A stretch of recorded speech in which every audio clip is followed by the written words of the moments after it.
اعوذ باللہ من الشیطان الرجیم بسم اللہ الرحمن الرحیم رب اشرح لی صدری ویسر لی امری واحلل عقدۃ من لسانی یفقہوا قولی۔ اسلام میں سب سے پہلے چیز جو ہے نا وہ طہارت ہے، اور پاک صاف اور خوشبودار رہنا ہے۔ جو بندہ خوشبودار ہوتا ہے اس کے پاس شیطان نہیں آتے۔ تو طہارت میں خاص کر عورتوں بیچاروں کے لیے بہت ہی وہ ہے، مرد بھی شامل ہیں لیکن ان کے لیے جو ایکسٹرا چیز ہے حیض، تو حیض کی جو دن ہوتے ہیں تو وہ بھی یعنی اپنے ماحول کے مطابق ہے نا۔ حیض کے چاچا کی بیٹیاں، ماموں کی بیٹیاں، کزن وغیرہ، خالائیں، کہ ان کے کتنے دن تھے، 10 دن تھے۔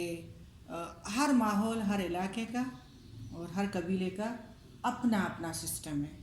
دیکھو خون کی نا، تو ہر علاقے کا، آب و ہوا کا اور قبیلے کا اپنا سسٹم ہے۔ کسی کے 3 دن ہوتے ہیں، کسی کے نہیں ہوتے۔ پھر ایک دن ماہواری ان کی ہوتی ہے، دوسرے دن نہیں ہوتی۔ تو اپنے ہم عمر سے پوچھنا چاہیے کہ تمہاری کیا کیفیت ہے نا۔ تو ان دنوں کی اس کی کوئی تعداد مقرر تو نہیں ہے، لیکن کسی ماہ کم، کسی ماہ زیادہ ہو سکتے ہیں۔ حیض کی ابتدا ہر ماہ ایک ہی تاریخ پر ہونا ضروری نہیں ہے۔ کسی ماہ پر سے کسی ماہ دیر سے اور کسی ماہ جلدی ابتدا ہو سکتا ہے۔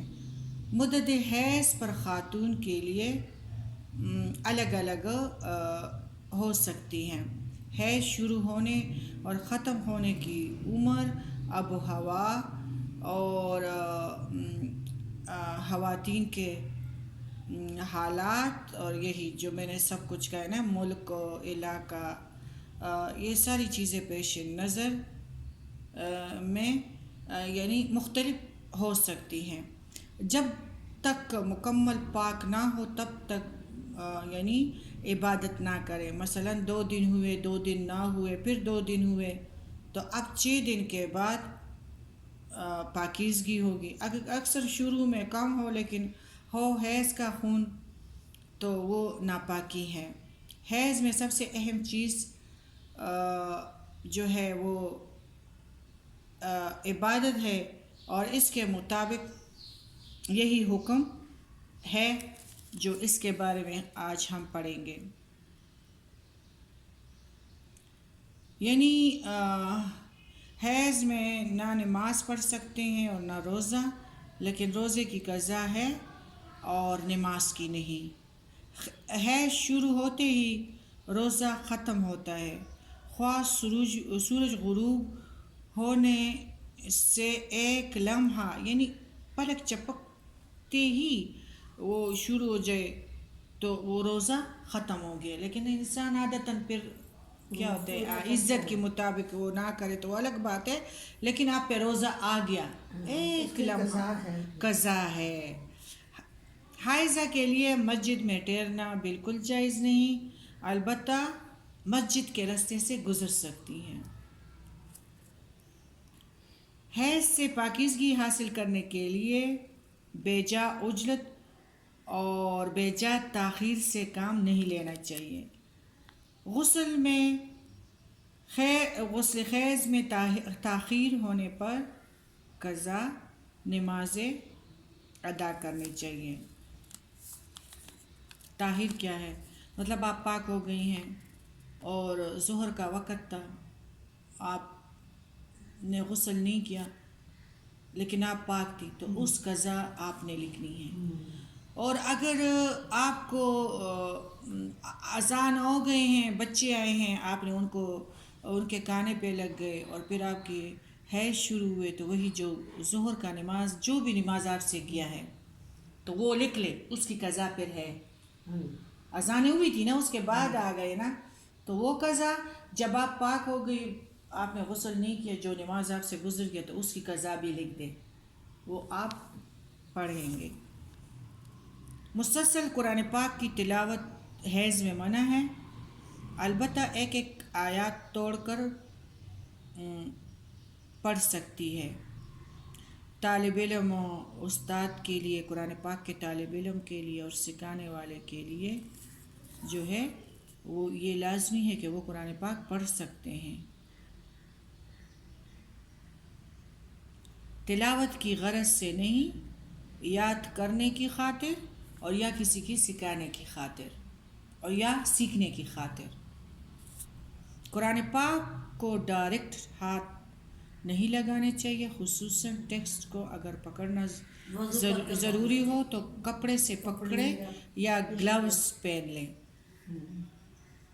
دوران حیض میں بیوی کو طلاق بالکل دینا منع ہے۔ عورت کا جسم اور کپڑے دونوں پاک ہوتے ہیں۔ نماز عیدین جو ہے عیدگاہ میں عورت جا سکتی ہے، ایک سائڈ پہ بیٹھ سکتی ہے، کیونکہ ادھر جنتوں کے سرٹیفکیٹ تقسیم ہوتے ہیں اور اس لینے کے لیے بیٹھنا چاہیے۔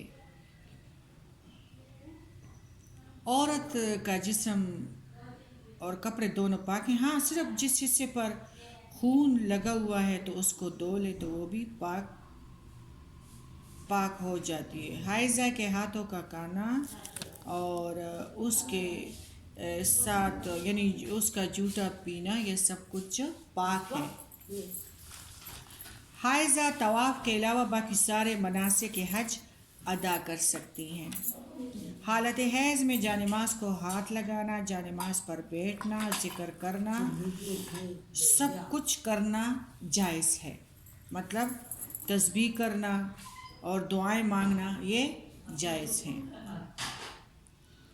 حائضہ پاکیزگی کی حالت میں جس نماز کے اول، جس طرح میں نے آپ کو پہلے بتا دیا نا، آنے تھے، اذانیں ہوئی تھی، کچھ کام میں لگ گئی، وہ اول اور آخر وقت میں سے ایک اگر رکعت کا وقت چھوٹ گیا تو وہی وقت لکھ لے اور اسی وقت کی قضا وہی ایک رکعت بھی ادا کرے گی، ایک رکعت۔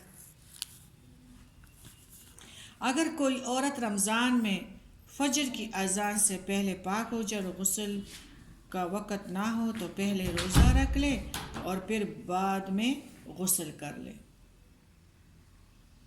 حیض سے پاکیزگی حاصل کرنے کے بعد اگر خاکی یا زرد رنگ کا پانی خارج ہو تو دوبارہ غسل کرنے کی ضرورت نہیں ہے۔ حضرت